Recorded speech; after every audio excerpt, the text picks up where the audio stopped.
مرحبا وأهلا بكم في حلقة جديدة من برنامج داخل واشنطن. أنا مضيفكم روبرت ساتلوف. كما ترون ما زلنا مستمرين في البث ونواصل الكفاح لنقدم لكم مشاهدينا العرب آراء ومعلومات وشخصيات لن تجدها في أي مكان آخر. واليوم يسعدني أن أستضيف صديقا لي كان في الخطوط الأمامية للنضال من أجل تعزيز الحرية والديمقراطية وحقوق الإنسان والتفاهم المتبادل لأكثر من 30 عاما. كصحفي في واشنطن بوست كان جريئا في قول الحقيقة للسلطة بصفته محررا ومراسل للبيت الأبيض. وكمسؤول في متحف الهولوكوست الأمريكي قاد جهودا لمنع الإبادة الجماعية حول العالم. وكرئيس لمنظمة فريدم هاوس كان مدافعا شجاعا عن الحق البسيط للناس في تقرير مستقبلهم. وكمدير لإذاعة ساوث أمريكا وهي الأكثر شهرة بين جميع وسائل الإعلام الحكومية الأمريكية، عمل بلا كلي للنقل قصة أمريكا إلى جميع أنحاء العالم. في أوقات كهذه من المهم أن نتذكر كيف يمكن لفرد واحد أن يحدث فرقا حقيقيا في جعل العالم مكانا أفضل. واليوم هذا الشخص هو مايكل أبراموفيتز. Welcome back to Dakhel, Washington. Every now and then I'd like to have just one guest to underscore something very important. And today I'm delighted to welcome Mike Abramowitz. I wanted to talk with you, Mike, on this show because you have had a career that reflects an idea that is very controversial today, an idea that in some places is under attack, the idea that America and its institutions can be a force for good in this world, that not everything is self-interest, but that enlightened self-interest is a notion that can raise the tide for all boats, our own and others. So I want to talk for the next 20 minutes about you, Mike Abramowitz. So you started as a journalist, rising to the elite of the elite, White House correspondent for the Washington Post. Why did you start with journalism, and why did you leave journalism? Well, first of all, thank you, Rob, for having me on your show. I wanted to be a journalist from a very young age. My parents worked in public service, and a lot of their friends were journalists. I just got the bug very early. I worked on my high school paper, my college paper, and I went as an intern to the Washington Post. I really thought journalism was the way to, I was a very curious person, and I thought that journalism was a way to really promote the best in America, to tell people what was happening in their government. I started off as a local reporter in Washington, D.C., covering Prince George's County, which is a suburb of Washington. I covered the mayor of Washington, Marion Barry. Some of your listeners may know. I covered the State House, and I really thought that I had a firsthand view of how the sausage is, well, how politics works in America. And I rose then to cover Congress, to cover the White House, and I really loved covering American political institutions and American politics. So when you think about your time, certainly, let's say as White House correspondent, most memorable story? I think one of the most memorable things I did was interviewing President Bush on Air Force One as he was attending the Olympics in Beijing in 2008. It was a really interesting time for China. It was kind of a coming out for China. We all had lots of real hopes about China. China had endured much over the last 60 years before the Cultural Revolution. It had become one of the most repressive and closed societies in the world, and was opening up. And we thought at the time that China was going to be a different kind of country.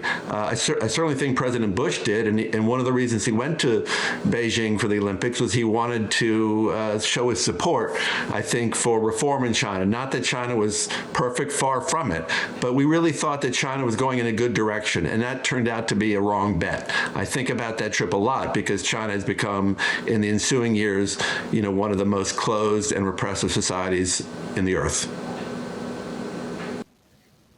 So at some point, you decided journalism, not actually the profession where you could make the biggest impact. When did it hit you that it was time to move from journalism to advocacy? And what triggered you to make that decision? Well, I left the Washington Post in 2009, but I had been thinking for a long time, really for a year or two before then, that I think, number one, the Post was going through a lot of its own turmoil. The Post, as many American newspapers, was having serious financial problems, was just having problems. We had people leaving the Post, and I was concerned about the future of the Post, but I was also concerned about trying to make a difference in a more substantive way than journalists. I love journalism. I think it's a noble profession. I believe in it, but I also wanted to be more involved in the action. And so I had the opportunity to join the U.S. Holocaust Museum in Washington, which is an incredible institution, and they asked me to run what was then known as a Committee on Conscience, which is a program of looking at how to strengthen preventative measures to make sure that genocides do not happen again like they did during the Holocaust. That also was a little bit of a maybe perhaps an endeavor that there was more optimism than was warranted. Well, I have to ask you, of all the problems to take on, genocide, you took on like something, simple and easy, like genocide. Why genocide? Well, I think part of it, honestly, Rob, was based on a little bit the influence of my parents. My father was a distinguished diplomat. My mother worked in humanitarian affairs and refugee affairs in the private sector and in the government, for that matter.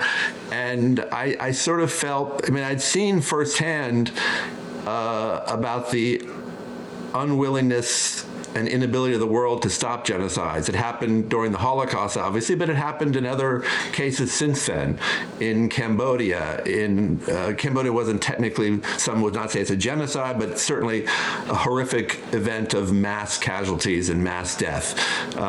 When I covered the White House in 2006 and 2007, I was very intrigued by President Bush, and he had a great deal of fascination and interest in Sudan. For some personal reasons. He came from Midland, Texas, and in Midland they were quite concerned for many years about the fate of people living in South Sudan. And President Bush, it wasn't well known. He made a lot of efforts to, more than most presidents, I would say, to try to address problems in Darfur and in Sudan. And I saw firsthand this issue, and so I thought the opportunity to work on that issue would be both meaningful and also interesting. And in retrospect, how did you measure success at something so difficult and daunting as the fight against genocide? Yeah, I think it's a real problem. I do believe that the thing about these situations is that when you are successful, you don't really know about it, right? Because it's by definition, when you fail, it's when these mass death situations happen, whether it's in Rwanda, whether it's in Syria. And so I think it's just Samantha Power once called it the problem from hell. And I think it is really it's a spot of extreme failure by governments around the world that these situations continue to happen even today, and governments seem either powerless or unwilling to halt them. So, in retrospect, from your experience, is there something the United States can uniquely do on this issue? And we'll move to other issues that you focused on, but let's just take this issue for a moment. Well, I think generally, Rob, and you know this from your experience on Syria, that when the United States takes a backseat role in the world, often I think bad things happen. I'm not saying the United States always acts with pure motives. It's made plenty of mistakes, but at its best, the United States can rally the world to address problems that really don't want to be solved. And I think the United States did not take a leadership role on Syria, for instance, and because of that, bad guys, Russia, Iran, others, sought to fill the vacuum. And so I think when the United States gets involved in a leadership position, good things don't always happen, but certainly it's more likely that bad things happen. Absolutely, I agree with that. All right, so you moved after a while from running the genocide prevention program at the Holocaust Museum to a storied institution known around the world for advancing the cause of freedom. And that institution is Freedom House. Why did you go there, and what was your objective?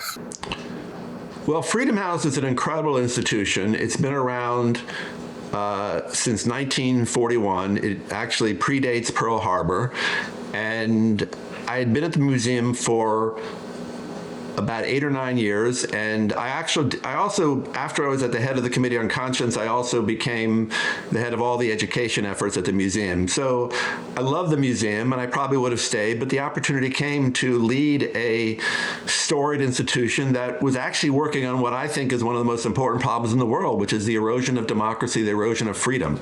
And that mission inspired me, and so I wanted to go work at Freedom House. And I had the good fortune, by the way, of being asked by the board to run it, which is a very unusual opportunity.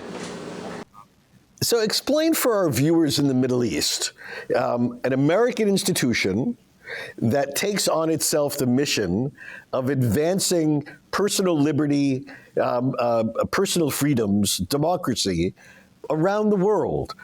It seems quite audacious. Why should the United States be involved in trying to expand freedom in countries halfway around the world?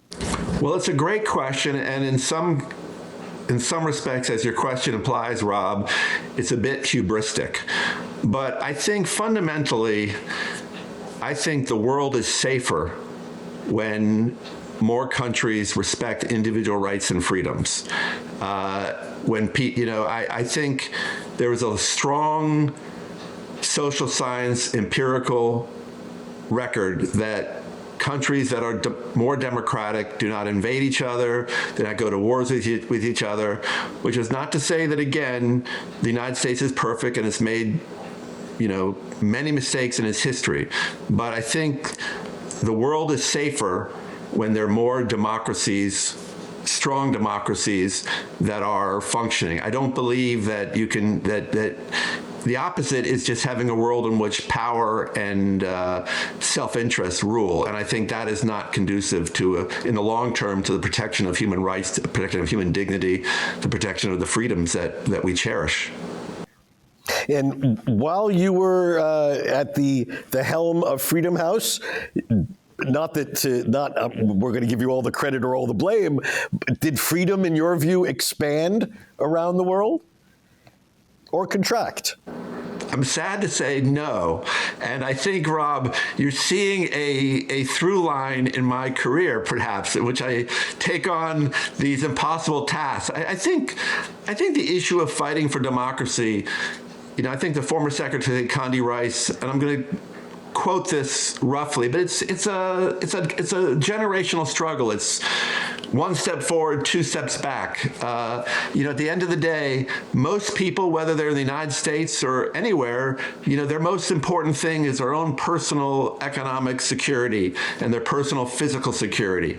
And I think that the idea of living in a democratic society is for many people, understandably, less pertinent or less relevant to some of these other issues. And what we've seen over the last really 20 years is a steady growth in authoritarian rule, in authoritarian practice. And sadly, I think that's spread to Western democracies, which used to be sort of the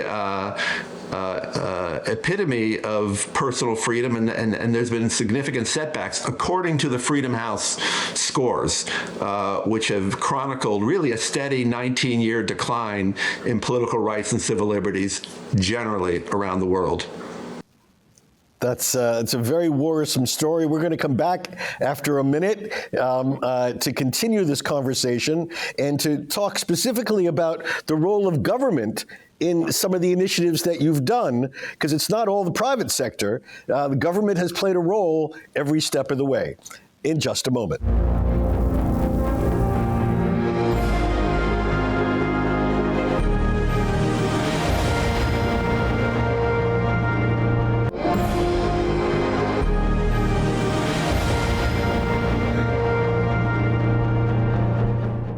My guest today is Maikel Abromowitz, who spent 30 years in a career advancing the cause of freedom, the cause of openness, and advancing American interests around the world. He served most recently as director of Voice of America. Until then, he worked for 25 years first as a journalist at the Washington Post, where he was national editor and White House correspondent. Previously in his distinguished career, he served as president of Freedom House, and he directed the U.S. Holocaust Memorial Museum's Levine Institute for Holocaust Education, and he led the museum's genocide prevention efforts. Mike, before we move to your most recent position at Voice of America, I just want to ask about the role of government. I mean, at both the Holocaust Museum, directly and indirectly at Freedom House, government was not government played a role in all this. In your view, what is the role of government in preventing genocide and advancing freedom? And was this a partisan idea, or did this transcend something domestically partisan in your experience? Well, I think to answer your question directly, I think the role of government has been very important. I think that over the last, really since the end of the Cold War, but before that, there's been I think a consensus in Washington that the United States should play some role in tackling these problems, whether it's human rights, whether it's freedom, whether it's information, whether it's AIDS in Africa, all these issues that really are major problems around the world. The United States has a role in addressing them. And I think that's been understood across administrations. There might be some disagreements about the extent of that support, but if you look certainly from Carter to Reagan to the two President Bushes and President Clinton and President Obama, I think they've all felt their administrations reflected some recognition that the United States plays a role in this. I think, for instance, that President Reagan in 1982, I believe, his famous Westminster speech in which he talked about the role of the United States in fostering democracy around the world. And that speech led directly to the creation of the National Endowment for Democracy, which is one of our most important institutions for supporting activists and freedom fighters who are around the world. So I think this is something that has transcended party, has transcended administration, and I think has been an important part of the American political tradition. I will say, Rob, just to anticipate what may be a follow-up question, is that I do think that this is not something that I think is necessarily been popular on the grassroots. It's often required presidential leadership. I think many Americans, and I'm not criticizing them, believe that some of these things that the government got involved with might be beyond the writ of what government should do, and they want more focus on the domestic problems of the United States. And so there's always been a tension between those two things, no matter which president has been in power. But just to give a scope of this, how much money are we talking about when you think about what the United States invests in this general agenda? 10 billion, 20 billion, 30 billion? No, more than that. I mean, the budget for USAID, for instance, is roughly $40 billion before it's being dismantled. The budget for the U.S. Agency for Global Media, which encompasses Voice of America, where I'm now, and the other Radio Free Europe, Radio Liberty, the Middle East Broadcasting Network, that's roughly $1 billion. I think, certainly less than I would say 50 to 100 billion a year if you include AID. I think, I hope I'm not wrong on that, but it's still a relatively small part of the overall budget for the United States, which is trillions and trillions. So when you after a number of years at Freedom House, an opportunity came along to go directly to the directorship of one of America's most beloved international institutions that's been around since World War II, Voice of America. Why did you make this shift from Freedom House to running Voice of America? Simply put, Rob, the mission of Voice of America really inspired me. Voice of America, as you noted, was founded during the World War II era, and it really kind of made a name for itself as a place that broadcasts truthful, objective information to people living in tyranny. So people living, for instance, behind the Iron Curtain during the Cold War, or in China.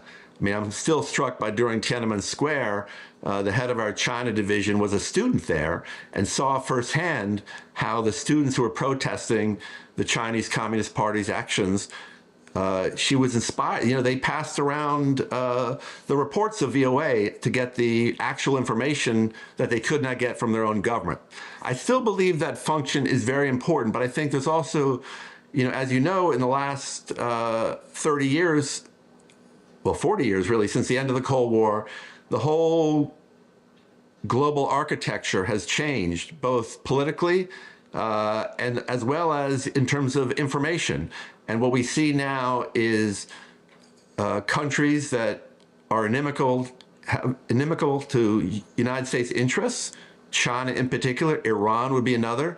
They are so flooding the zone with what I think would traditionally be called propaganda.